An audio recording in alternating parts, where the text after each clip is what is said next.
इस प्रॉब्लम की वजह से हर साल 10,000 इंडियंस की डेथ होती है।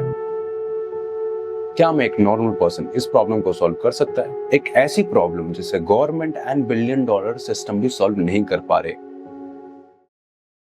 Welcome to episode 4 of solving India's biggest problem. India problem से भरा हुआ है, बट हर एक प्रॉब्लम के पीछे एक अपॉर्चुनिटी होती है बिल्डर्स के लिए, एंड ये सीरीज उनके लिए है। पिछले एपिसोड्स में हमने agriculture, health care and education की प्रॉब्लम को समझा एंड सॉल्व करा। इस एपिसोड में हम टैकल करने वाले इंफ्रास्ट्रक्चर फेलियर को। इस वीडियो के एंड तक आप एग्जैक्टली ये देखोगे कि कैसे एक नॉर्मल पर्सन जिसके पास कोई ज्यादा रिसोर्सेज नहीं है एक प्रॉब्लम में एंटर कर सकता है एंड उसे ट्राई कर सकता है सॉल्व करने का। इवन आप भी। मैं आपको दिखाऊंगा ब्लूप्रिंट एंड एक बिल्डर कम्युनिटी और एक अपॉर्चुनिटी का, ताकि ये वीडियो बस एक वीडियो बन के ना रह जाए।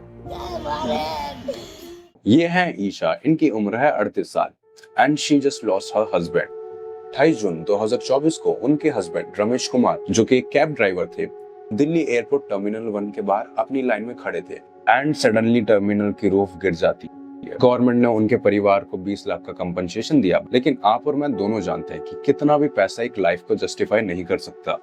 ये एक स्टोरी नहीं है, ऐसी ही स्टोरी आपको बहुत सारी सुनने मिलेगी पूरे इंडिया से। पिछले कुछ महीनों में हमें कितनी सारी सैड स्टोरीज मिली है, ये मुझे बताने की भी जरूरत नहीं है। सब में जगह अलग अलग थी, बट रीजन सेम ही था, इंफ्रास्ट्रक्चर फेलियर। नाउ अब आप सोच रहे होंगे कि ये गवर्नमेंट की गलती है, बट एग्जैक्टली ये नहीं है। रियल सच्चाई काफी अलग है। असली प्रॉब्लम ये है कि इंडिया के पास कोई एक ऐसा सिस्टम नहीं है कि कौन से पब्लिक इंफ्रास्ट्रक्चर सबसे ज्यादा रिस्क पे है कोलिजन के। कोई मॉनिटरिंग नहीं, कोई वार्निंग सिस्टम नहीं।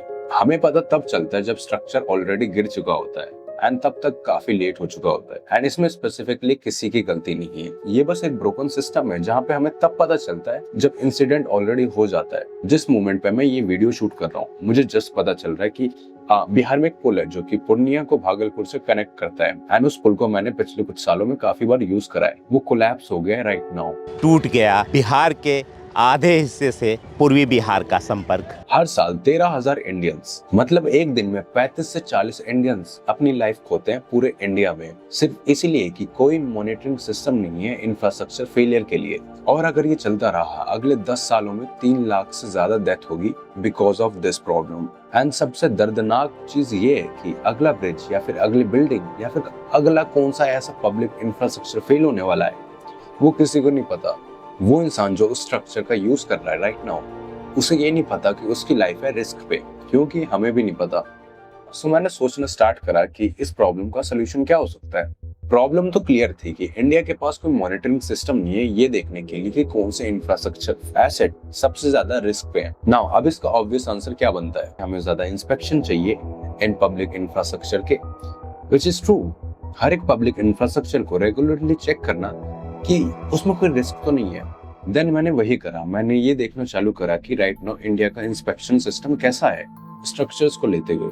सो एक इंस्पेक्टर नॉर्मली जाता है एक इंफ्रास्ट्रक्चर एसेट पे, वो टच करता है चीजों को, वो देखता है, नोट्स लिखता है एंड बस इंस्पेक्शन खत्म। एंड ये है पूरा $1 मिलियन इंफ्रास्ट्रक्चर चेकिंग सिस्टम, जो कि किसी काम का नहीं है ऑनेस्टली। मैंने सोचा इसको स्केल करने का तरीका देखते हैं, बट मुझे एक पॉइंट मिला जिसने मुझे टोटली रोक दिया। सी 28 जून 2024 को जो टर्मिनल 1 की रूफ गिरी थी, एक्चुअली में इंस्पेक्ट हुआ था, वो भी अच्छे से ऑन रिकॉर्ड ऑफिशियली। देन फिर भी वो गिर गया। तो प्रॉब्लम इंस्पेक्शन की फ्रीक्वेंसी है ही नहीं, प्रॉब्लम ये है कि एक स्ट्रक्चर को जो चीजें एक्चुअली में वीक बनाते हैं वो आप नेकेड आई से कभी नहीं देख सकते। देन मैंने रियलाइज करा हम एक ऐसी चीज को सॉल्व कर रहे हैं जिसे हम देख ही नहीं सकते, तो अब इसे सॉल्व कैसे करेंगे। एंड इसका आंसर स्पेस में है, जो कि आपके ठीक राइट नाउ ऊपर से गुजर रही होगी। सो मेरी फेवरेट हॉबी है रिसर्च पेपर पढ़ना। सो रिसेंटली मैं एक रिसर्च पेपर पढ़ रहा था। कोई इंटेंशन नहीं था कि मैं इस प्रॉब्लम का सोल्यूशन रिसर्च पेपर में ढूंढ रहा हूँ, but I was just reading for my own curiosity. देन मुझे एक रिसर्च पेपर में इंसार एंड टोमोसार के बारे में पता चला। इंसार का मतलब होता है interferometric synthetic aperture radar and TomoSAR का मतलब होता है tomographic synthetic aperture radar. But उससे भी बड़ी चीज मुझे मिली, निसार। निसार एक सैटेलाइट है जिसे इसरो एंड नासा ने साथ मिलकर लॉन्च करा है। उनका मिशन काफी सिंपल है, अर्थ को काफी डीपली एंड डेप्थ में ऑब्जर्व करना। हर एक मूवमेंट जो कि सॉइल, लैंड या फिर ग्लेशियर्स पे हो रही है, अगर कोई सरफेस 1 से 2 मिलीमीटर भी मूव हुआ है या फिर डिफॉर्म हुआ है, आपकी आंखें वो देख के बिल्कुल नहीं बता सकती, बट निसार बता सकता है। एंड जब ब्रिजेस एंड बिल्डिंग्स 2 मिलीमीटर या फिर उससे ज्यादा शिफ्ट होना चालू होते हैं, वहां से वो एक्चुअली में वीक होना चालू होते हैं। इट मींस ये पूरी प्रोसेस एक दिन में नहीं होती, इसे होने में 6 महीने से लेके 1 साल लग जाते हैं। हम जस्ट इसे देख नहीं पाते। देन आता है TomoSAR, but right now at this stage मैं इसे यूज नहीं कर रहा। मैं हर एपिसोड के लिए 1 महीने पढ़ाई करता हूँ, just so I can solve the problem, ताकि मैं प्रॉब्लम को समझ सकूं, रूट कॉज निकाल पाऊं, इंजीनियरिंग या फिर डिजाइन का यूज करते हुए प्रॉब्लम को सॉल्व कर सकूं। बट टोमोसोर काफी ज्यादा हार्ड है, like scattering mechanism, compressive sensing, calibration, 3D focusing, ये सारे टॉपिक्स काफी ज्यादा हार्ड थे मेरे लिए। इंसार भी काफी सेम ही काम करता है, बट टोमोसार नेक्स्ट लेवल है। सो फॉर दिस स्टेज मैं सिर्फ इंसार को यूज कर रहा हूँ, बट इंसार को भी पढ़ने में मुझे काफी टाइम लगा। अगर हम निसार का एक्चुअल रियल सैटेलाइट डेटा ले सकते हैं और उस डेटा को इंडियन इंफ्रास्ट्रक्चर के ऊपर ओवरले कर सके, तो हम देख सकते हैं कि कौन से इंफ्रास्ट्रक्चर सबसे ज्यादा रिस्क पे है, एंड इंस्पेक्शन वहां भेजेंगे जहां पे एक्चुअली में नीड है। लेकिन आइडिया एंड रियलिटी में काफी डिफरेंस होता है। मैंने स्टार्ट कर दिया एक्सपेरिमेंट करना, ये सोचते हुए कि अगर ये कॉन्सेप्ट वर्क करता है तो कितना बड़ा डिफरेंस बना पाएंगे हम। सो निसार का डेटा पब्लिकली अवेलेबल है। सो मैं नासा अर्थ डेटा पे गया, मैंने सारे फाइल फॉर्मेट्स करेक्ट फॉर्म में डाउनलोड करे, एंड देन मैंने चालू कर दिया प्रोसेसिंग को। Now this is all the data जो कि मैं पुल करने वाला हूँ। नाउ द प्रॉब्लम इज, जैसे ही मैं इसे एक्सपोर्ट करने का ट्राई करूँगा, you can C right here, मैं जैसे ही अपना कर्सर मूव करूँगा क्रैश हो जाएगा। एंड आई डोंट नो मैं ये कैसे करने वाला हूँ, इवन दो मेरे पास बहुत पावरफुल डिवाइस है, यू कैन सी। सो ये बेसिकली रॉ डेटा है, unwrapped phase, coherence, magnitude, scenes coordinate. इसका मतलब सिंपल है, ये बता रहा है कि कौन सी जगह पे कितनी मूवमेंट हो रही है राइट नाउ।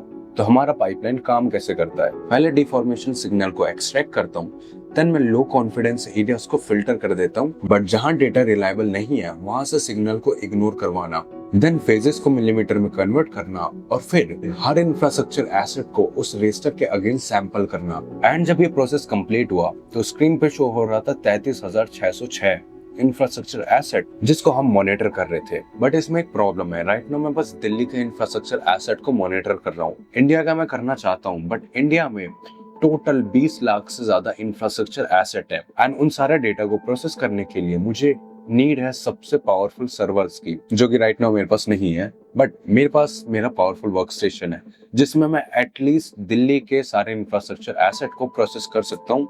बट उसमें भी मुझे काफी ज्यादा क्रैश मिले, बट इवेंचुअली मैंने कैसे ना कैसे करके मैनेज करके दिल्ली के सारे इंफ्रास्ट्रक्चर एसेट को मॉनिटर करना स्टार्ट कर दिया। Roads, highway, railways, station, schools, health care, post office, police station and airports, and सबके पास अपना एक कार्ड था जो कि उनकी कंडीशन को शो कर रहा है कि राइट नाउ उस इंफ्रास्ट्रक्चर में कितनी प्रॉब्लम्स है, किस वे में प्रॉब्लम है, एंड क्या करा जा सकता है। एंड एक सेकंड के लिए मैं रुक गया, बिकॉज ये कोई नंबर नहीं है, ये रियल स्ट्रक्चर है जिनका यूज करा जा रहा है पब्लिक के द्वारा। प्लेटफॉर्म का नाम है संकेत। जो ये करता है वो काफी सिंपल है, सैटेलाइट डेटा को लेता है, उसको ओवरले करता है इंफ्रास्ट्रक्चर एसेट पे, और एक रैंक लिस्ट प्रोड्यूस होती है जिसके अंदर है टॉप इंफ्रास्ट्रक्चर एसेट जिनको सबसे ज्यादा नीड है राइट नाउ इंस्पेक्शन की, बिकॉज उनमें सबसे ज्यादा प्रॉब्लम है राइट नाउ जो मैं सिस्टम के थ्रू देख सकता हूँ ना। 80 हॉटस्पॉट में जो टॉप नंबर 1 पे था उसने मुझे क्वेश्चन में डाल दिया। जो संकेत ने टॉप रैंक करा था, Delhi Meerut rapid rail transit system, ये इंफ्रास्ट्रक्चर काफी न्यूली बना है अभी, बट राइट नाउ ये टॉप रैंक्ड पे है। और इस पॉइंट में मैं काफी ऑनेस्ट रहना चाहता हूँ, मुझे एग्जैक्टली नहीं पता कि ऐसा क्यों हो रहा है कि एक ऐसा इंफ्रास्ट्रक्चर जो कि रिसेंटली बिल्ड हुआ है वो टॉप रैंक पे क्यों आ रहा है। मे बी सॉइल सेटलमेंट हो रही है, या फिर जस्ट बिकॉज ये एक न्यू इंफ्रास्ट्रक्चर है तो थोड़ी बहुत डिफॉर्मेशन हो रही है।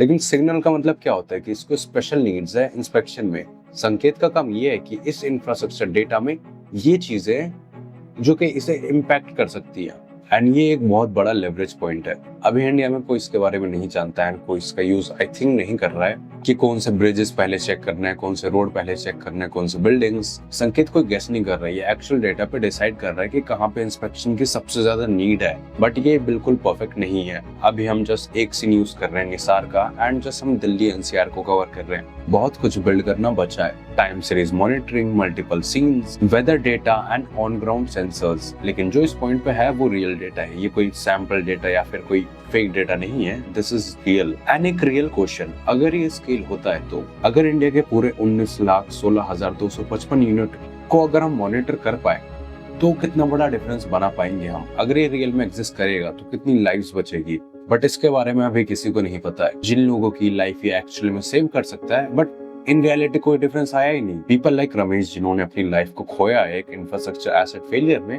उनके परिवार को कंपनसेशन मिला एंड लाइफ आगे बढ़ रही है। एंड मैं प्रिटेंड नहीं कर रहा कि खोई हुई लाइफ ये ऐप ला सकता है। अगर ऐसा सिस्टम 5 साल पहले एग्जिस्ट करता तो मे बी कुछ चीजें अलग होती। अगर सैटेलाइट डेटा से ऑलरेडी पता चल जाता कि टर्मिनल 1 में डिफॉर्मेशन हो रहा है तो मे बी वो रूफ नहीं करती एंड लाइफ कुछ अलग होती। बट ये एक्चुअली में काम नहीं करेगा अनटिल एंड अनलेस मैं आपको ये बताऊं कि अगर हम इस पे एक्चुअली में काम करें अगले 5 साल तक, तो आगे चल के ये प्लेटफॉर्म क्या बन सकता है। इमेजिन करो एक ऐसा सिस्टम जो कि इंडिया के इंफ्रास्ट्रक्चर एसेट को कॉन्टिन्यूसली मॉनिटर कर रहा है। हर सैटेलाइट कॉन्स्टलेशन पास पे, हर ब्रिज, हर रेल कॉरिडोर, हर हॉस्पिटल, हर पाइपलाइन, एंड जब कोई भी स्ट्रक्चर का डिफॉर्मेशन हो हमें एग्जैक्टली पता चल जाए। इसमें काफी सारे हम न्यू टेक्नोलॉजी ऐड कर सकते हैं जो कि इस प्लेटफॉर्म, इस सिस्टम की वैल्यू काफी ज्यादा इंक्रीज कर देगी।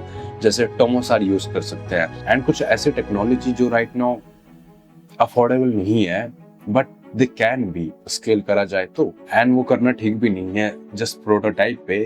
First we need to test कि हमारा आइडिया एक्चुअली में वर्क करता है कि नहीं। लेकिन अगर ये स्केल होता है तो इंडिया के सारे इंफ्रास्ट्रक्चर एसेट एक सिस्टम से कनेक्ट हो सकते हैं जहां पे उन्हें मॉनिटर करा जा सकता है कॉन्टिन्यूसली। एंड मे बी हमें कुछ स्टोरी सुनने नहीं मिलेगी जो हमें सुनने मिल सकती थी। और जब कोई स्ट्रक्चर डिफॉर्मेशन हो तो हमें ऑलरेडी 6 महीने पहले पता चल जाए ताकि अथॉरिटीज उन पे काम कर सके एंड वो दिन हमें ना देखना पड़े जो देखना पड़ सकता था। लेकिन ये तब होगा जब ये प्रॉब्लम सिर्फ मेरी एक लौती नहीं रहेगी, ये आपकी भी प्रॉब्लम बनेगी। एंड ये चीज तब होगी जब मैं एक लौता पर्सन नहीं हूँ जो कि इस आइडिया के बारे में केयर करता हूँ। I need more people. सो इसीलिए मैं गिव अवे कर रहा हूँ इस प्लेटफॉर्म का, इस ब्लूप्रिंट का, इस स्ट्रेटेजी का। Platform, code, data pipeline, scoring logic, architecture, सब कुछ एक ऐसे इंसान को जो इस आइडिया के बारे में एक्चुअली में केयर करता है। एंड वो पर्सन कौन होगा वो मैं डिसाइड करूंगा फॉर्म्स के बेसिस पे। सो लिंक है डिस्क्रिप्शन में फॉर्म की, you just have to fill it. And अगर मुझे आपकी स्टोरी या फिर आपके बारे में कुछ इंटरेस्टिंग लगा कि आप वो पर्सन हो सकते हो, मैं आपको रीच आउट करूंगा एंड मैं आपके साथ 1-to-1 सेशन करूंगा जहाँ पे मैं आपको एक स्ट्रेटेजी दूंगा इस सिस्टम को स्केल करने के लिए। बट अगर आप अभी कुछ बिल्ड नहीं कर सकते तो आपके लिए कुछ और है, एक बिल्डर कम्युनिटी, कि ये सारी प्रॉब्लम्स कैसे सॉल्व करी जाती है एंड कैसे स्केल करी जाती है। एंड यहाँ पे आपको बिहाइंड द सीन्स भी मिलेंगे उन प्रॉब्लम्स को जिनको मैं सॉल्व कर रहा हूँ, मैं कैसे सॉल्व करता हूँ, मेरी day to day life behind the scenes. Basically इस कम्युनिटी में बिल्डर्स होंगे, वो अपने रिसोर्सेज को शेयर करेंगे एंड उनके बारे में बात करेंगे। लिंक है डिस्क्रिप्शन में, जाओ एंड ज्वाइन करो। एंड सब्सक्राइब करना बिल्कुल मत भूलना, बिकॉज जो अपकमिंग वीडियोस आने वाली है वो काफी ज्यादा क्रेजी होने वाली है। इसी हफ्ते मैं एपिसोड 5 भी पब्लिश करने वाला हूँ एंड कुछ ऐसी वीडियोस आने वाली है जिसमें मैं AI स्टैंडर्ड्स को ब्रेक करने वाला हूँ जो राइट नाउ इंडस्ट्री में है। सो मेक श्योर कि आप उन वीडियो को ना भूलें। एंड ऐसा तभी होगा जब आप सब्सक्राइब कर देंगे एंड वीडियो शेयर करना उन लोगों के साथ जिनके साथ आप इस जर्नी में आगे बढ़ना चाहते हो। For this video, bye bye.